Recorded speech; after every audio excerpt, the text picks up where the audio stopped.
ಬೇರೆ ರಾಜ್ಯಗಳಿಂದ ಕರ್ನಾಟಕಕ್ಕೆ ಬಂದು ಇಲ್ಲಿ ಧಿಮಾಕು ದೌಲತ್ತನ್ನು ತೋರಿಸುವಂಥವರಿಗೆ ಒಂದು ದೊಡ್ಡ ಪಾಠ ಇದು. ನಾನೇನು ಮಾಡಿದರೂ ನಡೆಯುತ್ತೆ ಅನ್ನುವಂಥವ್ರು ಇರ್ತಾರಲ್ಲ, ಅಂಥವರಿಗೆ ಒಂದು ಬಹುದೊಡ್ಡವಾಗಿರುವಂಥ ಉದಾಹರಣೆ. ಯಾಕೆ ಅಂತಂದರೆ, ಆಟೋ ಡ್ರೈವರ್ ಜೊತೆಗೆ ಕಿರಿಕನ್ನು ಮಾಡಿಕೊಂಡು ಚಪ್ಪಲಿಯಿಂದ ಹೊಡೆದಿದ್ಲಲ್ಲ ಮಹಿಳೆ, ಇವತ್ತು ಕ್ಷಮೆ ಕೇಳುವ ಮಟ್ಟಕ್ಕೆ ಬಂದಿದ್ದಾರೆ. ಅವತ್ತು ಯಾಕೆ ಆ ಕಿರಿಕಾಯಿತು, ಅವತ್ತು ಯಾಕೆ ಆ ರೀತಿಯಾಗಿ ನಡ್ಕೊಂಡ್ರು, ಇವತ್ತು ಯಾಕೆ ಕ್ಷಮೆ ಕೇಳಿದ್ರು? ಆಟೋ ಡ್ರೈವರ್ಗೆ ಮಹಿಳೆ ಚಪ್ಪಲಿ ಏಟು ಕೊಟ್ಟಂತ ಪ್ರಕರಣ ಇದೆಯಲ್ಲ, ಮಹಿಳೆ ಕ್ಷಮೆ ಕೇಳಿದ್ರು ಕೂಡ ಕೇಸ್ ನಾನು ವಾಪಸ್ ಪಡೆಯಲ್ಲ ಅಂತ ಹೇಳಿದ್ದಾರೆ. ಚಪ್ಪಲಿಯಿಂದ ಹೊಡೆದಿದ್ದಕ್ಕೆ ನನಗೆ ತೀರಾ ಬೇಸರವಾಗಿದೆ, ಮನೆಯವರಿಗೆ ನನ್ನ ಮುಖ ತೋರಿಸೋಕ್ಕೂ ಕೂಡ ಆಗ್ತಾ ಇಲ್ಲ. ಪಬ್ಲಿಕ್ ಟಿವಿಗೆ ಆಟೋ ಡ್ರೈವರ್ ಲೋಕೇಶ್ ಈ ಹೇಳಿಕೆಯನ್ನ ಕೊಟ್ಟಿದ್ದಾರೆ. ಪಬ್ಲಿಕ್ ಟಿವಿ ಜೊತೆಗೆ ಮಾತನಾಡಬೇಕಾದ್ರೆ, ಹಲ್ಲೆ ಮಾಡಿದ ಮಹಿಳೆಗೆ ಪಶ್ಚಾತ್ತಾಪವಾಗಿದೆ, ಅದು ಏನು ಒತ್ತಾಯಪೂರ್ವಕವಾಗಿದ್ದಂಗಿತ್ತು. ನನ್ನ ಬಳಿ ಮಹಿಳೆ ಕ್ಷಮೆ ಕೇಳಿದ್ರು, ಘಟನೆಯಿಂದ ನೋವಾಗಿದ್ದು ಕಾನೂನು ಹೋರಾಟವನ್ನ ಮುಂದುವರಿಸ್ತೇನೆ ಅಂತ ಪಬ್ಲಿಕ್ ಟಿವಿಗೆ ಆಟೋ ಡ್ರೈವರ್ ಲೋಕೇಶ್ ಅವರು ಮಾತನಾಡ್ತಾ ಈ ವಿಚಾರವನ್ನ ಹೇಳಿದ್ದಾರೆ. ಅವ್ರು ಯಾರೋ ರಿಲೇಷನ್, ಅವ್ರ ಸಂಬಂಧಿಕರಂತೆ, ಆ ಮಹಿಳೆಯ ಸಂಬಂಧಿಕರು. ಅವ್ರು ಹೇಳಿದ್ದಕ್ಕೆ ಬಂದು ಕ್ಷಮೆಯನ್ನ ಕೇಳಿದ್ರು.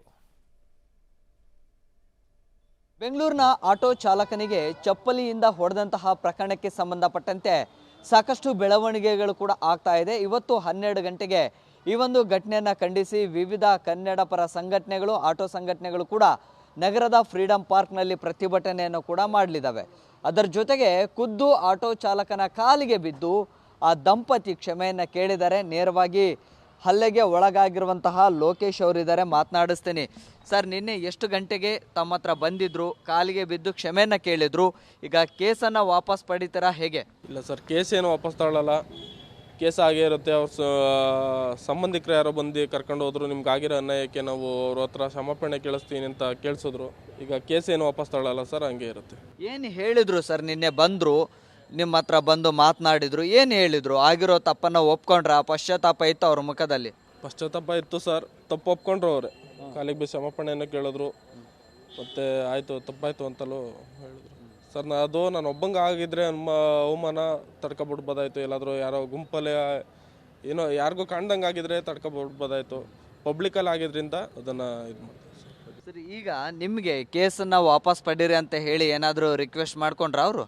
ಇಲ್ಲ ಸರ್, ಅವರು ಕ್ಷಮಾಪಣೆ ಕೇಳೋಕ್ಕೆ ಕರೆಸ್ದಾಗ್ಲೂ ಹಂಗೆ ಹೇಳಿದ್ರು, ನೀವು FIR ಹಾಕ್ಸಿದ್ರೆ ಹಾಗೇ ಇರಲಿ ಪರವಾಗಿಲ್ಲ, ನಿಮ್ಗೆ ಆಗಿರೋ ಅವಮಾನಕ್ಕೆ ನಾವು ಕ್ಷಮಾಪಣೆ ಕೇಳಿಸ್ತೀವಿ ಬನ್ನಿ ಅಂತ ಕರೆಸಿದ್ರು.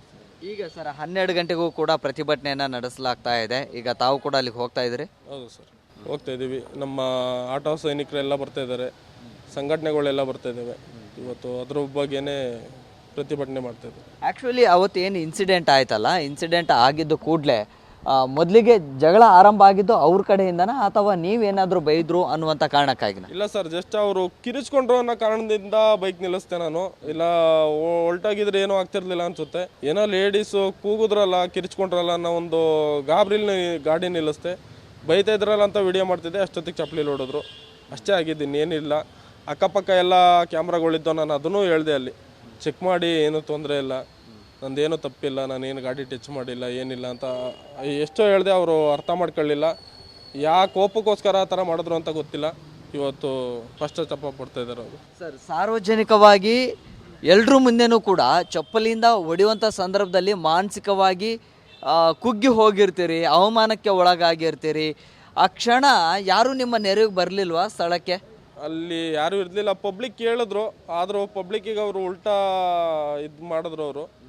ಆದರೂ ಇವತ್ತು ಅವ್ರಿಗೆ ಅರ್ಥ ಆಗಿದೆ ಅನ್ಕೋತೀನಿ. ಅದು ಈಗ ಅವರು ಕೂಡ ವಿಡಿಯೋ ಮಾಡ್ತಾ ಇದ್ರು, ಈಗ ತಾವು ಕೂಡ ವಿಡಿಯೋ ಮಾಡ್ತಾ ಇದ್ರಿ.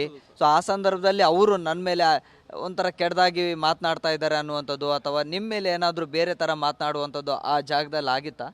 ನಾನು ಆ ಥರ ಏನು ಮಾತಾಡಲಿಲ್ಲ ಸರ್. ಅಲ್ಲಿ ಅವರು ನಿಮ್ಮ ಮೇಲೆ ಮಾತನಾಡಿದ್ರ ಅಂತ? ಯಾರು ಮಾತಾಡಲಿಲ್ಲ ಸರ್. ಆ ಲೇಡಿ ವಿಡಿಯೋ ಮಾಡ್ತಿದ್ರಲ್ಲ, ಅವ್ರು ಬೈತಾ ಇದ್ರು ಸರ್. ಬೈತಾ ಇದ್ರು ಅನ್ನೋ ಕಾರಣದಿಂದ ವಿಡಿಯೋ ಮಾಡಿದೆ ನಾನು. ಏಕೆ ಈಗ ಗಾಡಿ ಟಚ್ ಆಗಿದ್ರೆ ಏನೋ ಬೈತಾ ಇದ್ದಾರೆ, ಏನೋ ತಪ್ಪಾಗಿದೆ ಅಂತ ಕೇಳ್ಬೋದಾಯ್ತು. ಅಂದರೆ ಏನೋ ಟಚ್ ಆಗ್ಲೇ ಈ ಥರ ಬೈತಾ ಇದ್ರಲ್ಲ ಅನ್ನೋ ಕಾರಣದಿಂದ ನಾನು ವಿಡಿಯೋ ಮಾಡ್ತಾ ಇದ್ದೆ ಅಷ್ಟೇ. ಈ ಹಿಂದೆ ಕೂಡ ಸಾಕಷ್ಟು ಆಟೋ ಚಾಲಕರ ಮೇಲೆ ಈ ರೀತಿಯ ಪ್ರಕರಣಗಳಾಗಿತ್ತು. ಅವರನ್ನು ಕೆಟ್ಟದಾಗಿ ಬೈಯುವಂಥದ್ದು ಅಥವಾ ಅವ್ರ ಜೊತೆ ವಾಗ್ವಾದ ಮಾಡುವಂಥದ್ದು ಅದೆಲ್ಲ ಆಗಿತ್ತು. ಈಗ ನಿಮ್ಮ ಸರದಿ ಅದು ಕೂಡ ತುಂಬ ಹೀನಾಯವಾಗಿ ಸಾರ್ವಜನಿಕವಾಗಿ ಚಪ್ಪಲಿಯಿಂದ ಇದು ಮಾಡಿರೋದು ಸಹಜವಾಗಿ ಮನಸ್ಸಿಗೆ ತುಂಬ ಆಘಾತ ಆಗಿರುತ್ತೆ. ಮನೆಯಲ್ಲಿ ಎಷ್ಟರ ಮಟ್ಟಿಗೆ ನೋವಿತ್ತು, ಏನು ಹೇಳಿದರು ಸರ್ ಮನೆಯಲ್ಲಿ ವಿಚಾರ ಗೊತ್ತಾದಾಗ? ಸರ್, 2 ದಿವಸ ನಾವು ಫ್ಯಾಮಿಲಿ ಎಲ್ಲ ಒಟ್ಟಿಗೆ ಇರೋದು. ನಾವು ಅಕ್ಕ, ಅಕ್ಕನ ಮಕ್ಕಳು ನನ್ನ ಹೆಂಡತಿ ಮಕ್ಕಳು ಎಲ್ಲ 2 ದಿವಸ ನಾನು ಮನೆಯವ್ರ ಜೊತೆ ಮಾತಾಡಲಿಲ್ಲ, ಮುಖ ತೋರ್ಸೋಕ್ಕಾಗಲಿಲ್ಲ ಅವ್ರ ಜೊತೆ. ಅಷ್ಟು ನೋವಾಗಿತ್ತು ನನಗೆ. ಅಂದರೆ ಇವೆಲ್ಲ ಆದಮೇಲೆ ಈಗ ಏನಿಲ್ಲ, ಏನು ಹೇಳಿದ್ರು ಸರ್ ಈಗ ಮನೆಯಲ್ಲಿ ಇಷ್ಟೆಲ್ಲ ಆದಮೇಲೆ? ಮಾತೇ ಆಡಲಿಲ್ಲ ನಾನು, ಮುಖ ತೋರ್ಸೋಕ್ಕೆ ಆಗಲಿಲ್ಲ ನನಗೆ. ಈಗಲೂ ಮಾತಾಡಿಲ್ವಾ?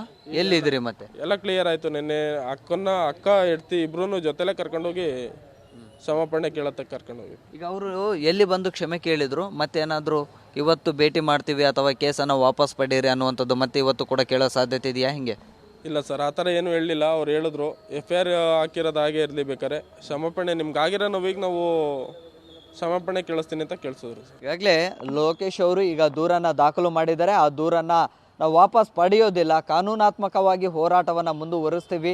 ನನಗೆ ಆಗಿರುವಂತಹ ಘಟನೆ ಇನ್ನೊಬ್ರಿಗೂ ಕೂಡ ಆಗಬಾರ್ದು.